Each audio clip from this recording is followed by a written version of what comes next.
Hi everyone, today we're going to talk about some of the advanced microphone settings that you have on your GoXLR Mini so that you can get the best sound possible. I've done this for the GoXLR already, and a lot of people asked for me to do one for the Mini, so that's what we're doing. I'm going to jump straight into it, explain how this all works, and we'll go from there. So first, let's go ahead and go into the mic setup tab. What we're going to do is make sure that you've got your gain set correctly. So we've done a really good job at giving you this good range here to kind of let you know, hey, this is where you want to see your mic to make sure that you've got a good signal. However, not all mics sound best right here. This is really just a suggestion. If you've got a lot of room noise, you may want to run your gain a little bit lower so that you're at the high end of low, low end of good. For example, I'm running a Electro Voice RE20, and you'll notice that I'm largely kind of right here in the top end of the low range. I can boost this up to 43 decibels or whatever and get in that good range, or even a little bit higher, 44, 45. But hear how much more background noise you hear? That is why I don't always recommend. That's why I don't always recommend having your gain just in that good range. There's other ways to address it, get it the right volume, without necessarily amplifying your microphone to pick up more things and be more sensitive. So kind of play around with that and find the range that you think sounds the best, where it's like, yes, I'm loud, yes, I'm clear, but my background noise isn't overpowering. There are some tonal advantages to running your gain higher, but usually, unless you've got a really well-treated room, your PC fans are quiet under your desk, it's usually better to run your gain just a little bit lower, especially considering this is all going to go out on the internet, and it's going to get compressed anyway. So I'm going to drop back down here to that 36 decibels I was using before. And let's start talking about the gate, equalizer, and compressor. You'll notice that I have the gate off here, so make sure that you leave the gate off while you're setting all of this up. It's going to help you hear your voice a little bit better, and it's also going to help you hear your background noise a little bit better as well. I also start with no compression either, so I have the threshold set to 0 dB. That's going to make it so nothing is getting compressed unless I'm clipping, so it's essentially nothing. So the first thing is going through the equalizer then. We set up a 6-band equalizer for you, which is quite a few bands, if we're being real. Most like soundboards, especially in the GoXLR price range, come with a EQ that's usually bass treble or bass mid treble, kind of like our simple mode. But in advanced mode, we give you 6 and give you 2 bass frequencies, 4 mid frequencies, and a high frequency. So what we're going to do is I'm going to show you how the best way to kind of dial in each frequency for your voice. And how you do that is pretty simple. What you're going to do is you're going to start on the far left, so 90 hertz. And you're just going to start talking. And you're just going to keep talking, doing whatever you need to do, and you're going to kind of listen to your voice change as it goes up and down. You'll notice at +9, I have this very full, bassy subtone to my voice. Whereas if I go to -9, I lose all kind of the presence down in the low parts, the rumbly parts of my voice. It's almost like my diaphragm noises. So I like to boost myself a little bit more, and I kind of like how I sound right in like +2, +3. I like a little bit more synthesized vocal for myself. If you want something more natural, just keep it more towards the middle. Always think of it this way. Any way I tell you to go towards the middle if you want something a little bit more natural than what I'm setting up for you here. Next up is the 160 hertz. This is going to be the fullness of the bass. So if I go all the way up to 160 hertz and I go to +9 dB, obviously I'm very big and full and bassy, but I'm also really muddy. If I go to -9, I kind of sound like I'm using a headset microphone, right? And we're back here at 0. So I just scroll up a little bit and kind of finding that bassy tone that I like. Kind of probably right in here between the 2 and 3 range. We're going to keep it 3. We might come back and analyze this frequency later after I've done the highs. The 480 frequency is kind of it's the separation frequency. What it's going to do is it's going to separate your lows from your highs. This is kind of like your key mid-frequency. If I bring it all the way up to +9, it is very boxy, if you will. And if I bring it all the way down to -9, it sounds almost compressed on its own, and it almost sounds like I'm talking on like an FM radio station, but not the good kind, like you're kind of on a crappy radio. I like a little bit more processed dynamic vocal. So what I do is I usually drop the 480K or 480 hertz by 1 to 2, and that way I get kind of a little bit more of that broadcasty style vocal without overdoing it. Next up is the 1.5K hertz frequency. The 1.5K hertz frequency, if I pull it up to +9, I get it's nasally, the nya. I get all the nasalness of my voice. If I go to -9, well, now it sounds like you're listening to something underwater. And we're back here to 0. I usually boost this just a little bit. It kind of depends, though, on what you're like listening to. But for me, I have a little bit of a nasalier voice, so I don't boost it too much, but I'll boost it a little bit. And then the 4.5K hertz. This is like the highest part of your voice. See, so as we did that, we really opened up the width of my voice by raising up the 4.5K hertz. All the way up, though, is way too strong. Sa. It sounds, just kind of overpowering. And then at the -9 frequency, it's way too muddy. So somewhere in, I like kind of right around here is what sounds good for my voice. But your mileage may vary. Something you also notice, and this is why I recommend you keep the gate off. Listen to how the background noise gets amplified as I change that frequency, right? That is the reason why you EQ with the gate off.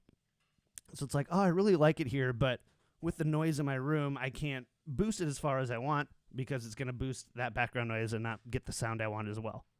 But this is kind of where I am.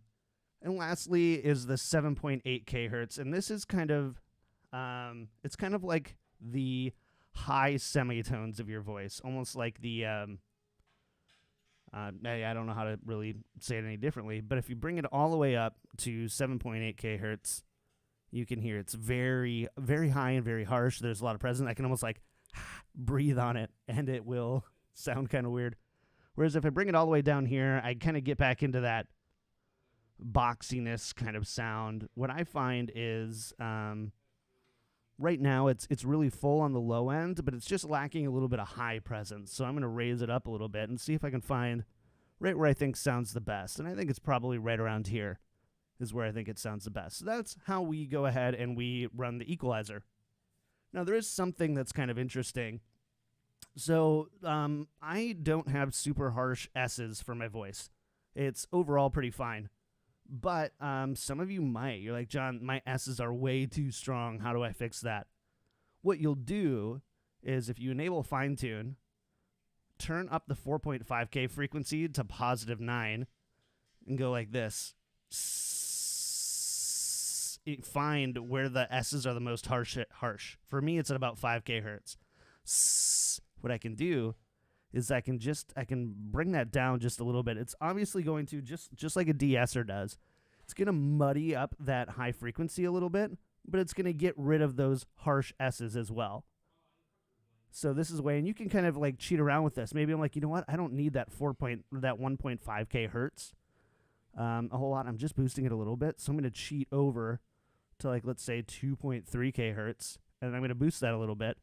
That's going to help me still retain the highs in my voice without removing that kind of faux De-Esser we just made right here. I think we'll go all the way up to 2.5K hertz. And so, yeah, that's kind of what we're finding. So we're kind of finding that right spot of where we can get enough of both. And we're just, kind of playing around a little bit with the frequencies of it's above my De-Esser frequency, it's a little bit too high. Below my De-Esser frequency, it's not high enough. And that's kind of what we're trying to find. So, for me, I don't really use a De-Esser. So I'm going to kind of leave it a little bit more like this for right now anyways. So that's how we set up our equalizer. The next thing we're going to do is set up our compressor. So what a compressor is going to do is when your voice goes over a certain decibel level, it's going to compress your vocal at a certain ratio. It's relatively simple. So right now, I'm saying, hey, GoXLR Mini, when my voice goes above 0 decibels, reduce the loudness of each additional decibel by a ratio of 4:1. So what I find to do with this here is you don't have to get fancy with the compressor at all. I drop it down to about negative 15 decibels, keep the ratio at 4:1. It's a good kind of neutral ratio. If you want something a little bit, if you're a very dynamic speaker, or if you want something a little bit more synthesized, you might go up to like 8:1, and it'll give you a little bit more of that compressed vocal sound. If you want something a little bit more natural, you might go down to 2.5 or 2:1. But 4:1 is a great middle ground. And then lastly, what we want to do is we want to make sure that our loudness is set correctly. That's why I have OBS open on the bottom. Across the bottom, you can see my voice overall kind of peaks between, negative 20 and negative 15. I want to be up by the negative 10 range at my loudest, between negative 10 and negative 5. So on the compressor, we have this makeup gain. What I'm doing now is I'm pushing that makeup gain up so that I can get kind of right in the sweet spot, which for me, I like about 5 dB. If you find that you're doing more than like 6 or 7 dBs of makeup gain, you might want to reconsider your original gain that you set. The last thing we're going to do is mess with the gate. The gate has two important facets to it: the threshold and the release. The threshold determines when the gate, or at what level the gate opens and what level the gate closes. What you typically want to do is raise it until your background noise goes away. For me, it's about 52 decibels, and it goes away completely. Now, important about the gate is you can still hear my wife washing dishes in the background, and you're not going to get rid of that with the gate at all. But that's kind of part of the doing your due diligence as a streamer and making sure that you're streaming in an environment that's appropriate for the microphone you're using. I'm normally not streaming when my wife is doing work in the background, and so I can leave this gate threshold a little bit lower. Whereas, if I didn't have that, I might raise it up a little bit higher, negative 47, negative 45, and that way you'll notice you can hear it kind of cutting out my voice a little bit because my gate threshold is too high. Something that if you have a really loud noise, you might notice like a fluttery helicopter or like a snare drum sound. What that means is that your threshold has been set right at it's too close to your noise, that the gate kind of gets confused and keeps opening and closing consistently. So what you want to do is keep the threshold at a point where you can type